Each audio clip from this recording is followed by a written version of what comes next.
obviously you don't want to get flattened, do you? In front of 80,000 at Wembley Stadium. What'd you say? I could change anything. I wouldn't have offered you that handshake at the end of The Gloves Are Off. I drink your milkshake. I drink it up. Do you watch it? It's pretty good, honestly. Go on, Grovesy boy. Do you believe the Earth is round, a round spinning ball? Or do you believe it could be something else, another realm? I'm a lyrics man usually, but the music came naturally, so.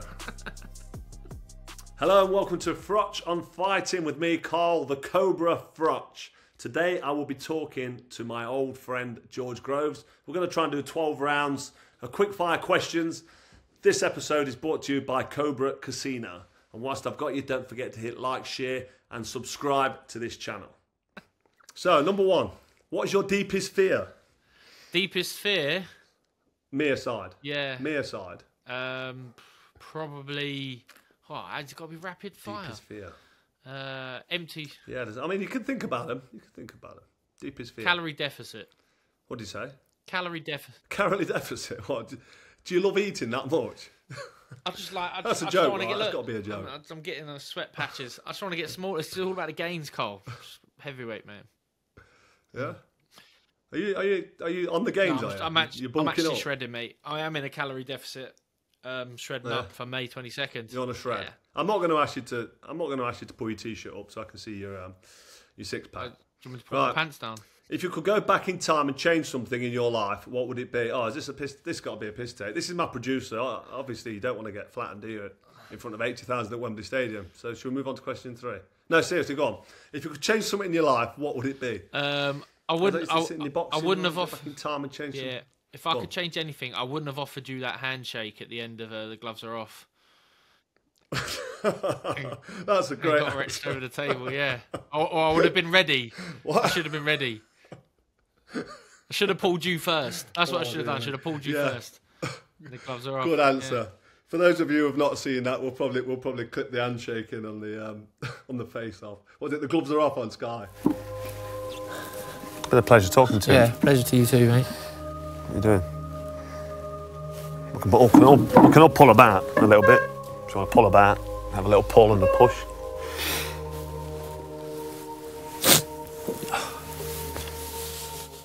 What makes you happy apart from me laughing at the pull and the push? What makes you happy? Is that the question? What makes me happy? That's the question. Yeah. What jumps out at you? I mean, there'll be lots of things that make you happy. You've got children as well, so obviously that's. Yeah, obviously I love my kid. I love my kids. I love my wife. I love this, but and they're all a given. Like let's just discount them. Yeah. My podcast makes me happy, Carl. I love my podcast. I love talking boxing, do being you like boxing. I doing love that? it. Yeah, absolutely love it. And then I get to talk to you. Oh, fair enough. I'm quite enjoying my YouTube channel actually. I do like doing it, and when it's finished, and then you look at all the comments, and they're 99% positive. You always get a few trolls. You get a few Kawasaki fans and a few Groves fans on there giving me some shit, saying that the first fight was a robbery and all this bollocks. And Andre Ward schooled me, and I just reminded him of the 115, 113 on 2 scorecards. Yeah. Remind him how close it was. So your podcast makes you happy. That's interesting. Love it. Does that make you more happy than sitting down in front of a hot meal? Like, what's your favourite meal? That's not one of the questions, but like, if you sat down, when I get a takeaway every now and again, I don't often get a takeaway, but if I sit down with a Singapore chow mein with chili, salt and pepper like prawns, with a bit of sweet and sour Kung Po style sauce drizzled on the top, with salt and pepper spare ribs, just looking at me, winking at me, and the prawn crackers, that makes me happy. Shall I tell you what makes me happy then, food-wise? I get outside, I get on my Somerset grill, my Argentinian barbecue. Somerset grill. Yeah, and I've got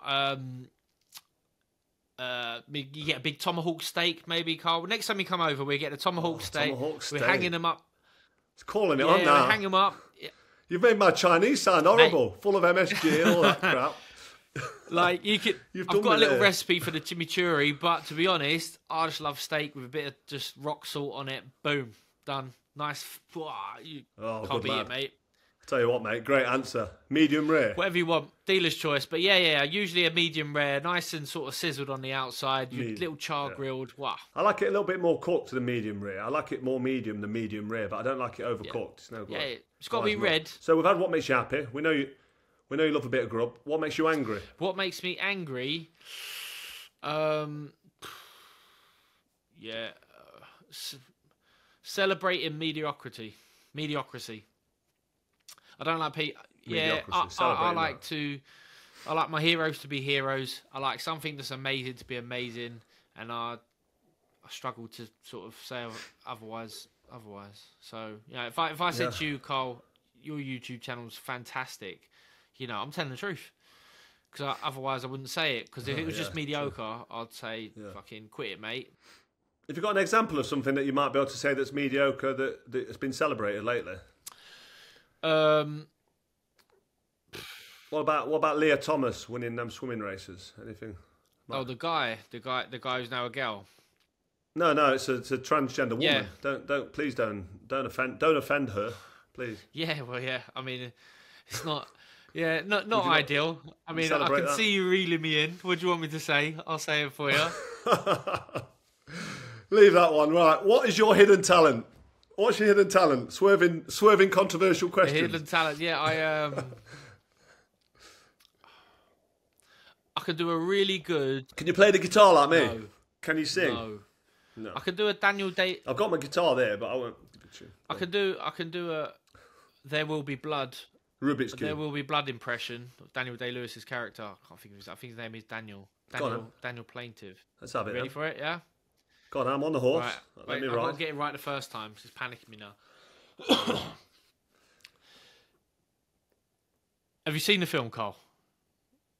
Yeah, I know It's exactly a fucking what you mean. amazing film, yeah. It's one of the best films ever made, and it's the scene. Decent. It's the scene at the end when it's the whole thing. The preacher boy comes in. He wants some money. What? I'm expecting big things now. This was a quick fire. Now I feel like this is a bonus. Come on, I'm going to sit back and enjoy So the this. preacher boy, I can't remember his character, but he's a really good actor. He's in Batman or something. So he comes in. He's asking Daniel for money. Daniel's at the end of his fucking life now. He's at the end of his rope, and he goes to him. He's asking him because he wants him to drill oil in this pit of land, but Daniel's already got it. He's already had it, and he's explaining to him that if I have a straw, and my straw goes across the room, and it's your milkshake, I drink your milkshake. I drink it up. That's it, mate. You watch it. It's pretty good, honestly. Go on, Grovesy boy. I usually need like 2 or 3 spins at it before I nail it, but I think that first one, it gets better as it goes on. So if you haven't seen the movie... My straw reaches across the room and starts to drink your milkshake. I drink your milkshake. That is a hidden talent. You're not even bullshitting there. That quality, mate. There you go. What's your favourite board game? Favourite board game? I like... Is it a board game? I like Connect 4. I play Connect 4 with the kids. Connect 4 with the kids, yeah, they love that, don't they? Do you let them win? Nah, never. Do you? I don't. I win every game. That's what I mean. I never let them win. You're built different to me, mate. I don't lose on that. You haven't heard me. I said I don't let them win. I don't let them win. But I'll give them little tips along the way. And I love the one when I've dropped it in and I go, I've won, but I'm 2 moves ahead. And then they're like, how have you won? I say, well, you know, I can't lose, shall I say. Connect 4, quality. Right, what are you watching at the moment? Whether it's Netflix, Discovery Plus, ITV. Don't say Love Island. Don't say Love Island All Stars. No, I can't think what I'm watching now, but we've finished a couple of good things lately. I always finish it and I can't watch it. I'll tell you what I love, and I watch over and over again, is Modern Family. Modern Family, comedy series. We had like 10 series. And I tell you, we're watching Hey, have you ever watched? Go on. New Frasier. We just watched the new Frasier, which is. Oh, Frasier, love Frasier, and I was worried about the new version. I thought it's going to be the same, but it's still funny. It's good. It gets thumbs up. Yeah, the American slapstick stuff's good. I was about to say Curb Your Enthusiasm with Larry David. Have you ever seen that? Yeah. Curb's great. I've never started on it and gone right through it, but yeah, Curb's hilarious. You need to start. It goes back like 15, 20 years, and it comes right up to date. And when Leroy gets pulled in, some of his stuff's like close to the bone. But apparently, Larry David inspired one of my other heroes, Ricky Gervais. Ricky Gervais talks about Larry David in such high regard, and you can kind of see they've got a similar kind of sense of humour. So if you're a Ricky Gervais fan, you should definitely get on Curb Your Enthusiasm and watch Larry David in that, playing himself apparently. What's your favourite breakfast? Yeah, people laugh now. At the moment, I'm on the carnivore diet. What'd you say? Which one? No, a bit of bacon and scrambled egg. Bacon scrambled egg. No, I'm going all in since like become barbecue man. I'll have not cooked on a barbecue, but I'll have a ribeye steak, Vegas style. Ribeye steak for breakfast? Yeah, carnivore diet. Start with a red meat. Red meat. I have red meat almost every day. How much money did you earn in that Super Series? Steak for breakfast. Yeah, that comes. But you have steak and fruit. So yeah, like this morning I had it with kiwi and blueberries, and people look at you like you're weird. Well, I say people, they're obviously people you know because you're sitting in your kitchen, so it might be like steak and fruit. Yeah, but I had a steak the other day, but it's just because I had a sirloin from my local butcher's, Tuxford. Chuck them in again, and I think it was 2 days old. I didn't have it vacuum packed because, and if it's not vacuumed, it's got less shelf life. So I'm like, what can I have for breakfast? And I saw that steak, and I thought that needs eating. So I had steak and eggs, because I've heard that before, steak and eggs. Vegas style. So I had a couple of eggs and a piece of steak. No bread, no toast, just steak and eggs. And I tell you what, mate. Yeah, you spot on for the whole day. Yeah, it's very filling, but it's good. It's good source of protein. Absolutely. Medium rare, steak for breakfast. Right. Do you believe in ghosts? Bit random, I know. Well, I don't not believe in them. I'm very much Carl. I'm of the opinion, I don't laugh. If someone said I believe in ghosts, I wouldn't laugh at them. I go, okay, cool. If I haven't seen something or it can't necessarily exactly be quite proved open-minded. To me, yeah. But like, I suppose it must all feed into what you think happens after death. Even there, I don't know what happens after death. But you imagine maybe there is something, and if there is something, then why would we not believe in ghosts? There's some spooky shit goes out there. Do you believe that the Earth is spherical, based on the fact that you said if it's not proven to you, then you're not sure? Because you don't think that it went to the moon, do you, in 1969? I keep hearing. Or do you? Do you know what? Like, do you think we went to the moon on Apollo 11 in 1969? That mission where they landed in that little lunar model that was made of tinfoil and duct tape. Yeah. Did that land on the moon? I think. Or was that made in a Hollywood basement? That's a Chili song. That's a great song. Was it made in a Hollywood basement? They should listen to the lyrics to the Chili's. I mean, they can't stop. They ask a lot of questions, but yeah, she does it. She slips a bit of Greta Thunberg in there, doesn't she? A bit of the fake moon landings. So anyway, do you think we went to the moon in 1969? I'm digressing. Yes or no? It would be hard. It's hard to believe, isn't it? Really, when you think about it. It's hard to... So you don't believe it went to the moon? I would err on the side of no. If we haven't been back since... Like if we went there in... Was it 69? Not been back since. 69 and we haven't been back since? That's a bit weird. On from that really quickly, because I'm conscious the kids will be back soon. I know you've got to do a school run. Based on that, do you believe the Earth is a round spinning ball? Or do you believe it could be something else, another realm? Oh, anything's possible, Carl. I can't look out my window. Because it's a growing subject. Yeah. That the Earth could be flat. Sometimes people just need to believe that what they're told is a lie, and I get that. At the same time, so-called experts, people will make a prediction and essentially it's a theory. Like, I think there's a, I'm not sure the flat Earth theory is quite right. But maybe it's not all quite what we think. I know, things that we assume we get all our connections via satellites, but actually, like, lots of it's cables. It's hardwired. So we communicate with America. We communicate with America with cables on the seabed between, obviously, underneath the Atlantic. Not actually satellites, and a lot of people don't know that. So if you're interested in researching flat Earth, have a look. We're not going to talk about it anymore on here. Have you ever worn socks and sandals? Yeah.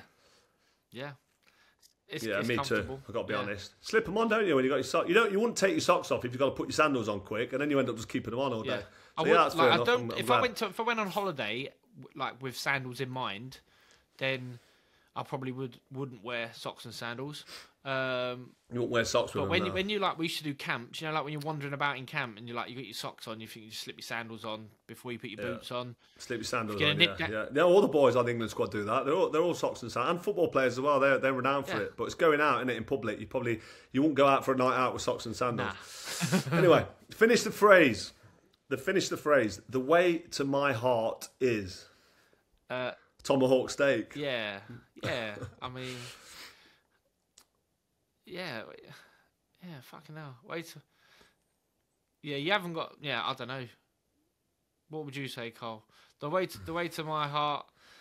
Oh, I have to skip that one. I think it's hard to get to my heart, mate. Not many people get there. If they ask the missus. Nothing to say. Heart of stone. There's no way to get to the heart of the St. George Grove. Still a ruthless killer. Fair enough. There's no way. It's impossible. Ruthless. Last one.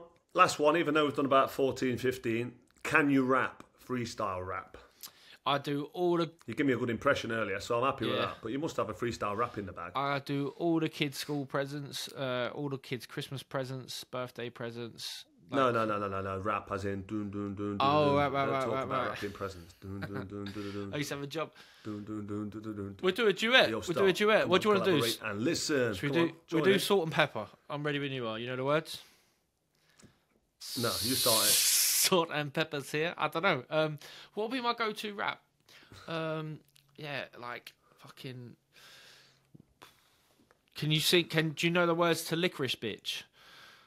I'm a licorice bitch. No. Are you fucking with these? No. It's hard because as a white guy, you got to be careful with the lyrics sometimes. Which Oh yeah. So sure. I have to get some soft rap. Who would that be? I don't know. Well, I'll give you some Ice Baby there. Yeah. Everyone knows Ice Baby. You're not too young for that, are you? I am too young for that, Cole. Oh yeah. Do you not know the lyrics? Ice I've Baby. I've heard of it. Ice Baby. I was born in '88. Would that come out 91? Is it? Something like that? Yeah, probably 88. So you got no chance. Yeah. I'll work on it next time you get me on. We'll do a rap battle on the 22nd of May. Listen, get your tickets. I was happy with your impression, but no, that's a good promise. Work on a rap, and I'll freestyle it with you. Bring the guitar. I'll start it, then you can come in, and if anyone reminds us in the audience, then we'll have to do the rap. But we won't do it unless somebody reminds us. I won't bring the guitar because I don't want to steal the show. I'm a lyrics man usually, but the music came naturally. So. No. Free love on the free love freeway. The love is free and the freeway's long. I got some hot love on the hot love highway. Ain't going home 'cause my baby's gone. She's gone. You know how it goes. But no, thanks a lot, George. Listen, we've had a good chat about boxing. We've had a quick fire, 15 rounds, like the old school, like the proper men used to do 15 rounds, all this 12-round nonsense. But it's been great to have you on. Looking forward to the podcast. I'll see you before then, no doubt.